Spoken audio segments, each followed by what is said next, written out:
I remember a friend of mine from years ago. He used to work at a barber shop. One day he found out my parents were cooking food in the back of the bar they owned. My brother took him there so he could get something to eat. My mom was cooking that day. But something happened that stuck with me. He would not walk through the bar. Instead, he asked my mom if she could open the back door so he could get his food from there. And she did. At the time, I didn't understand it.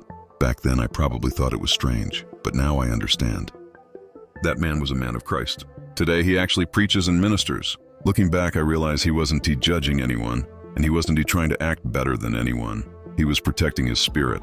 He didn't want to walk through an environment where certain energies lived. Not because he was weak, but because he was wise. See, something I've learned in life is this: it doesn't matter how prayed up you are. It doesn't matter how strong you think you are spiritually. The enemy will always try to test you. The enemy will always try to send something your way, but wisdom says this: if you can avoid the trap, avoid it. Go around it. Take the long way home. Walk through the back door if the front door leads you into something you don't need to battle. I remember when I was younger, some older guys in the neighborhood were talking about a man they knew. They said he could really fight, but he rarely did. One of them said, "Man, he could fight.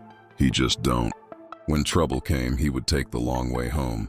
While everybody else was getting into fights with people from other parts of the city, he simply avoided it. And that stuck with me. Because the truth is this: I don't want to physically fight, and I don't want to always be spiritually fighting either. If I can avoid the conflict, I will. If I know danger is around the corner, I'll take the longer route. It's just like traffic. If you know there's a traffic jam up ahead, but there's another road that takes a little longer but keeps you moving, most people will take the other road. Not because they're scared, but because they're wise enough not to get stuck in the jam. And life is the same way. Sometimes wisdom isn't about fighting every battle. Sometimes wisdom is simply knowing which road not to take. For more true stories, remember to like, comment, share, and subscribe.